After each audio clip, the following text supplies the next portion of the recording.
श्री स्वामी समर्थ. आयुष्यात कधी असा प्रसंग आलाय का की चहूबाजूनी संकट आली आहेत, डोळ्यासमोर अंधार आहे आणि मदतीचा कोणताही हात दिसत नाहीये. असं वाटतंय की आता सर्व मार्ग बंद झाले आहेत. जर तुमचं उत्तर हो असेल तर हा व्हिडिओ स्वामींनी फक्त तुमच्यासाठीच पाठवला आहे. मित्रांनो, आपण अनेकदा संकटात घाबरून जातो, पण एक लक्षात ठेवा, जेव्हा आपल्या आयुष्यातलं मदतीचं प्रत्येक दार बंद होतं तेव्हा स्वामींचं एक असं द्वार असतं जे कायम उघडं असतं. स्वामी म्हणतात, भिवू नकोस, मी तुझ्या पाठीशी आहे. हे केवळ शब्द नाहीत, तर ते एक वचन आहे.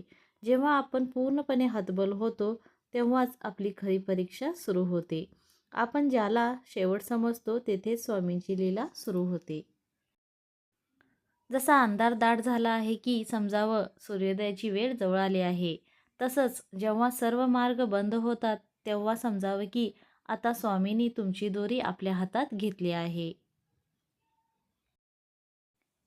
स्वामींची शिकवण. स्वामी आपल्याला कधीच संकटात एकटं सोडत नाहीत.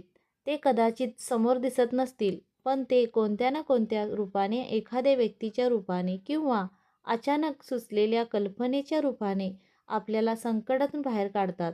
फक्त तुमची श्रद्धा डगमगू देऊ नका.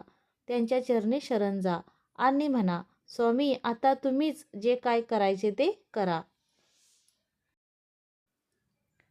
लक्षात ठेवा, ज्याच्या पाठीशी अक्कलकोटचा राजा उभा आहे त्यांचं कोणीही काहीही वाकडं करू शकत नाही. स्वामींवर विश्वास ठेवा, ते तुम्हाला कधीच पडू देणार नाहीत.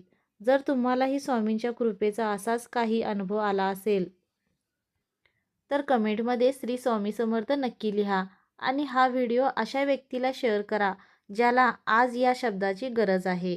स्वामीचरणी प्रार्थना, तुम्हा सर्वांचे कल्याण हो. श्री स्वामी समर्थ. श्री स्वामी समर्थ. धन्यवाद.